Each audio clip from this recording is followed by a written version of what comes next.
คาปะกาปะลิญาติวิโมกขคาเพโทเป็นธรรมที่แจกแจงเป็นมรรคผลปริญญาและนิพพานธัมโมกุโลกัปปตานาคาถาลิธาลิเป็นธรรมทรงไว้ซึ่งผู้ทรงธรรมจากการตกไปสู่โลกที่สวงวันธามหา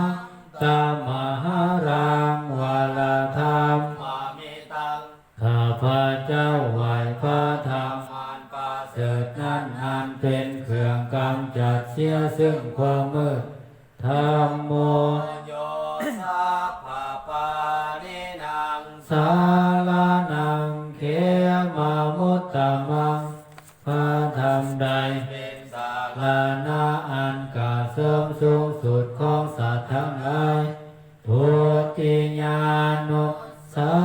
ติฐานังวันทานิตังสิเลนะหังข้าพระเจ้าไหวพระธรรมนั้นเป็นที่ตั้งแห่งความลาเนิกองค์ที่สองด้วยหัวแห่งข้าพระเจ้าธรรมัสสาหัสสามิทาโสวะธัมโมเมสามิกิสาโลข้าพระเจ้าเป็นทาสของพระธรรมพระธรรมเป็นนายมีสาลาเนื้อข้าพระเจ้าธัมโมทุกขัสสะคาตาจาวิทาตาจาหิตัสสะเมพระธรรมเป็นเครื่องกำจัดทุกข์และทรงไว้ซึ่งประโยชน์แก่ข้าพระเจ้าธรรมสาหังนิยาทิสาลิลันเสวิตันกิทังข้าพระเจ้ามอบกายถวายชีวิตนี้แด่พระธรรมวันทางตัวหังจาริตสามีธรรมัสเสวสุธรรมตังข้าพระเจ้าผู้ไหวโย จับปาเพื่อตาม ซึ่งความเป็นธรรมดีของพระธรรมนัตถิเมสารนังอันยัง ธัมโมเมสารนังวาลัง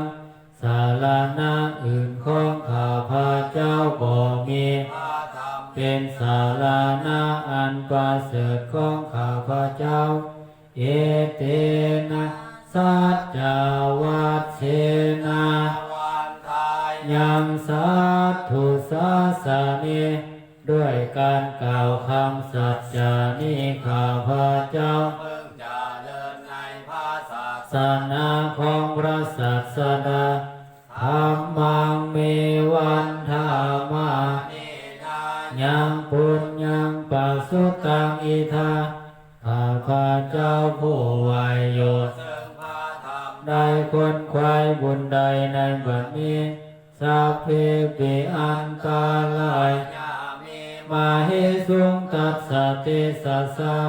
อันตรายทั้งปวงอย่าได้มีแก่ข้าพระเจ้าด้วยฤทธิ์แห่งบุญนั้น